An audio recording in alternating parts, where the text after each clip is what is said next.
Hello everyone, and welcome back to Tabletop Tavern Tips. It's Halloween, or at least as close as I can get on a Wednesday.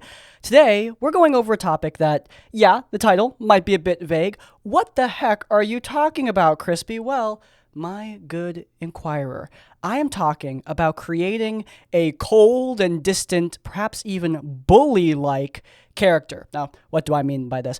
I get a lot of questions about creating a character that develops over the course of the campaign. Somebody who starts out kind of mean, kind of distant, kind of cold, and then develops through that good old found family trope. And yeah, we love those stories in so many pieces of media, but can it actually work in D&D? And for a long time, I would tell people, no, don't do that. It's easier to create a party that has cohesion. But after watching Critical Role and playing Baldur's Gate and watching a very particular television show you're going to hear a lot about, I have changed my mind. I think that this is possible. Now, disclaimer, this isn't easy. It's not easy to create a character that is purposefully kind of cold, distant, or even mean. Sometimes that can lead to character bleed. It can lead to parties not feeling cohesive. It can lead to characters not even making sense in the first place. It can be bad.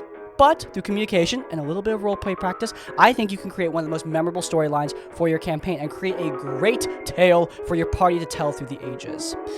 But I think we're going to need a little bit of help. So, without further ado, it's time for a TikTok transition. I'm sorry, but, might as well just give in. May I help you stay?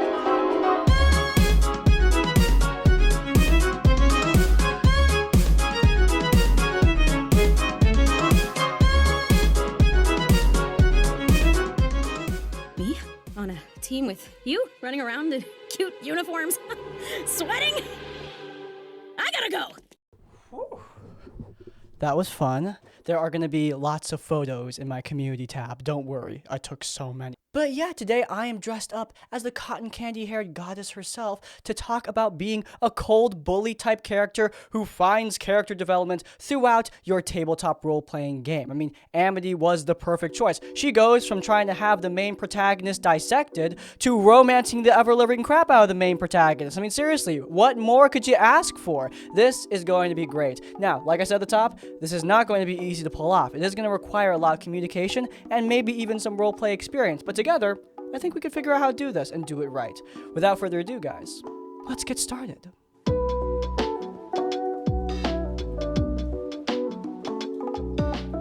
Alright, so at the top here, it is super important to establish why. Not only why do you want to do this, but also why is your character acting the way they are acting?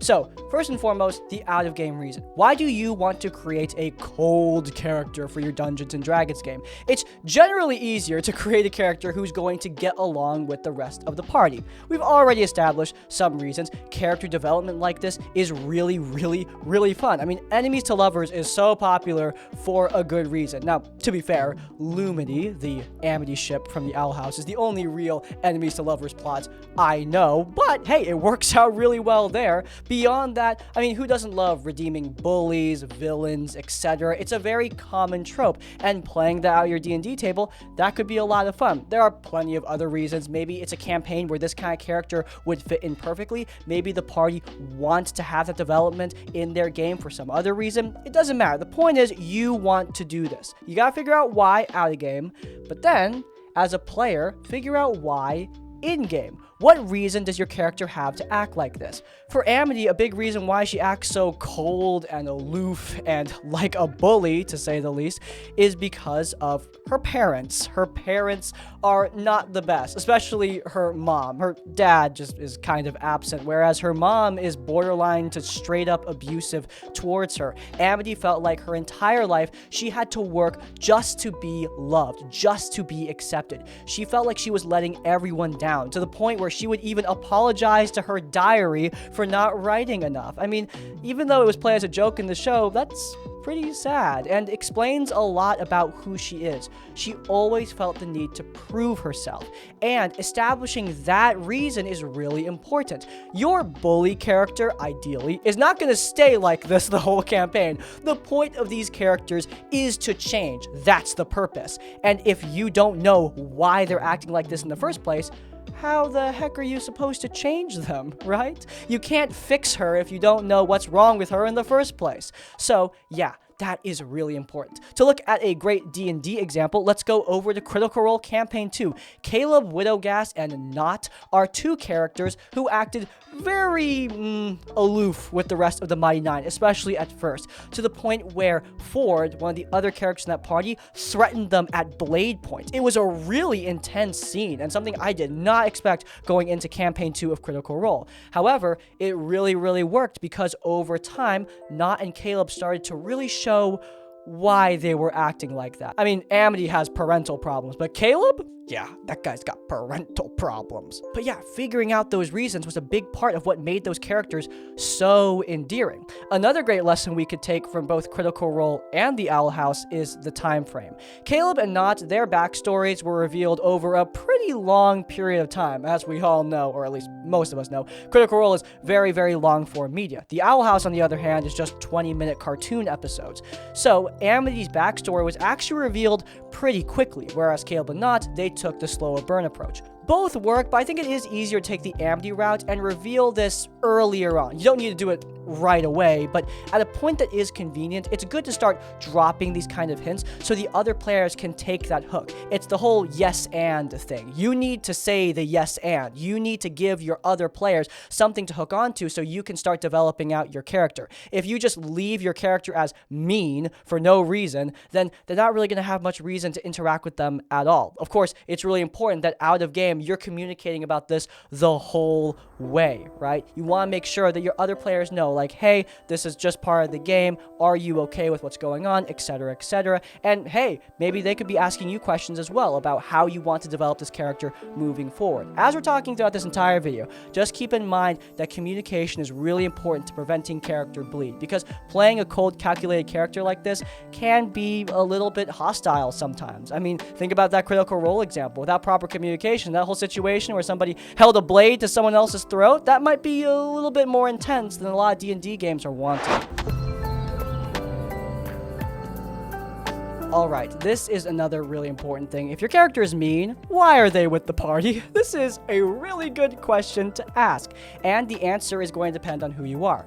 For Amity, she eventually started working with the main character, Luz Noceda, because of circumstance. Essentially, her siblings unleashed a horrid monster into the library where she worked, and she needed to work with Luz in order to stop the beast. From there, Luz gave her a book, and from there, their relationship started to bloom until eventually love, Lumity, amazing, awesome. But it all initially started with circumstance. Another great example, Baldur's Gate 3. Baldur's Gate 3 has plenty of companion characters who probably wouldn't work with each other under most circumstances, but they are forced together through a circumstance of unique quality. Basically, everyone's infected with mind flare tadpoles that don't work together, then bad things are going to happen.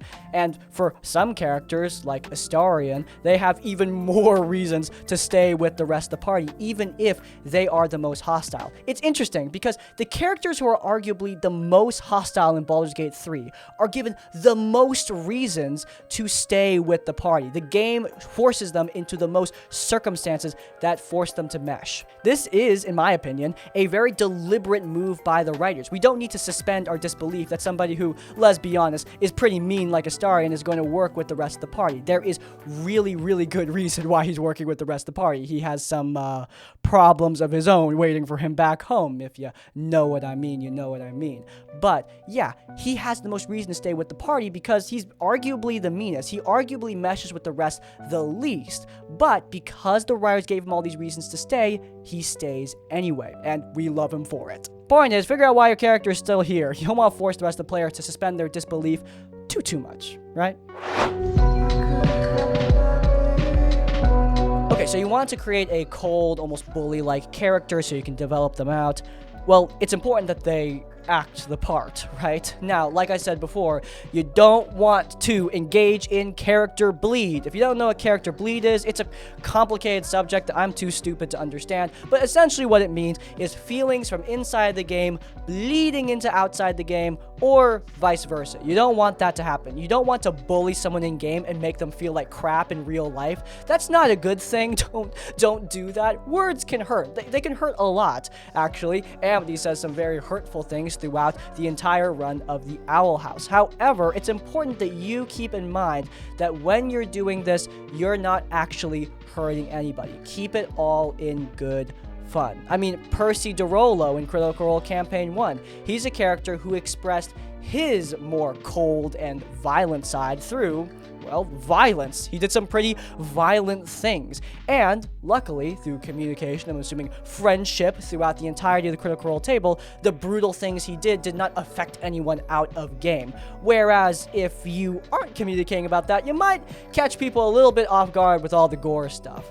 Amity mostly expressed her cold side through bullying. I've called her a bully throughout this video, and she was a bully character. She was the show's much better, no offense, Draco Malfoy. She was a very mean character who constantly demeaned the people around her. Now, these actions were explained by her eventual backstory, but early on, this is how she expressed herself. That's why, by the way, the whole reason that your character's acting like this, the backstory elements, that's why I put that up first.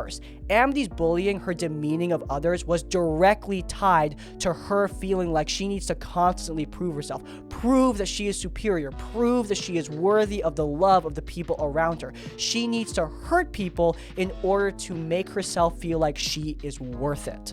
Knowing, I'm assuming that the writers behind the Owl House, and Dana Terrace, whoever, they knew Amity's reason for acting like this initially, and then from there built out her actions. That's why the sequence is important. But yeah, look at your reason. Look at why your character's acting like this, and from there, figure out how your character is going to act. Are they going to be snarky? Are they going to be very violent and brutal against the enemies that you fight? Etc., etc. Figure out those reasons. And while you're doing that, make sure that you communicate with your DM and the rest of the players to ensure that you're not, stepping on any toes.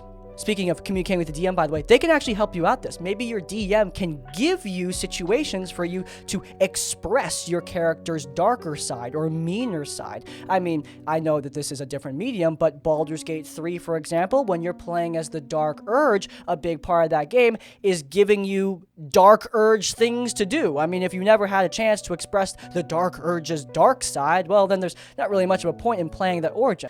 Work with your DM on this too. Work with the other players. Communication is not only good for making sure that people aren't feeling like their toes are getting stepped on, communication is also good for helping you to have fun and giving you content to work with to fully play out this character.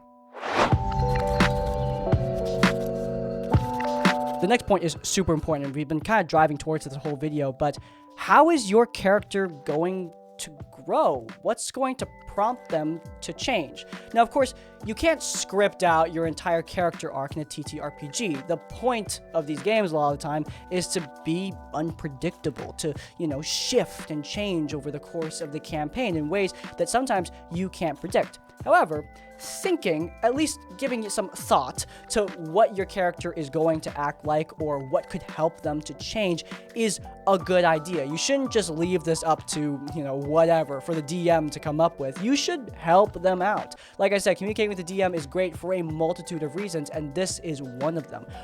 Look back at that reason. There's a reason we put it at the top, remember. Why does your character act like this? Back to Amity. Amity felt like she needed to prove herself in order to earn love. She felt like she was constantly inferior, and hence why she put down the people around her. So, naturally, it's love and care that helped her to grow past this dark side of her life. It was the love of the people around her, both her girlfriend Luce, but also her friends who proved that they cared about her, who showed her that you don't need to always prove yourself. You don't need to prove that you're worth it. There are people out there who are going to care about you no matter what. That was Amity's lesson. That's what helped her to grow. Now, of course, it wasn't just true love's kiss that did this. It's not like Luce gave her a smooch and then boom, everything was solved. It was a long process. Now, we talked about the timeline earlier. We talked about how with Amity, she revealed her backstory to the main characters in a pretty short amount of time, whereas Caleb and Not, an actual D&D game, they did it over a much longer period of time. Applying that to this, how are you going to develop your character? Over what length of time? How many sessions are you going to do this? I personally lean to sooner rather than later. I'm not saying that you need to solve all your character's problems just like that, but you should start the road early. Amity is a great example of this, as are Caleb and Not and Percy from Critical Role's Campaign 1 and 2. For Amity, her growth started pretty dang quickly, all things considered. There were a few episodes where she was a bully, one episode where she was a bully in the foreground, a couple where she was a bully in the background, and then through that situation where she was trapped in a library with a monster, she eventually began a burgeoning friendship with the main characters. And through some more circumstances, she started staying with them more and more often, eventually completely becoming their friend, and for Luz, becoming her awesome girlfriend. Now, the whole process, that took a while. Her learning to love herself, learning to get over her parental trauma, that took a bit, but the road started early. The same thing should go for your D&D game. Your road should start relatively early. Caleb and Not, they figured out their crap pretty early on. They weren't fighting the Mighty Nine constantly throughout like the 60 episodes of the show. Even though it took them a while to fully open up, that road started early in the campaign. You shouldn't leave your character at square one forever. Like I said, when it comes to the reason, when it comes to your actions, you don't want to leave your character being mean forever. It doesn't matter if you have a good reason to stay with the party like we established earlier. If you're mean enough, there's only going to be so much suspension of disbelief. You want to get this development started. Not necessarily as soon as possible, but as soon as is reasonable. And from there, begin deciding, based on what happens in the game, how your character is going to develop. Like we said earlier, the DM can really help you with this. Maybe your character is being held back, not by feelings of inferiority like Amity, but maybe feelings of greed, maybe a great treasure that you need to find and then let go of. Maybe you're like Percy and you want to find revenge, or maybe you're like Caleb and there's some trauma in your past that you need to move aside. Whatever the case, working with your DM and your party are going to make this so much easier. With Amity, she was written in a writer's room. I'm assuming there was some collaboration there, but, you know, this isn't like a D&D game. Amity is not a Dungeons & Dragons character. And Caleb and Percy, yeah, they're from a D&D game, but they're played by professional voice actors. It's important to keep in mind that the process of doing this is not going to be as seamless as I make it sound. Like I said at the top, it's hard. It's hard to do these characters really well. I mean, so often. I watch a lot of teen television for some freaking reason. I don't know why. I hate myself, I guess. But I watch teen television, and most bully characters are not nearly as well written as Amity. Usually, they're very generic or over the top or boring. Amity is a great character, but, you know, she's not exactly a common character. There's not a lot of characters I love as much as her.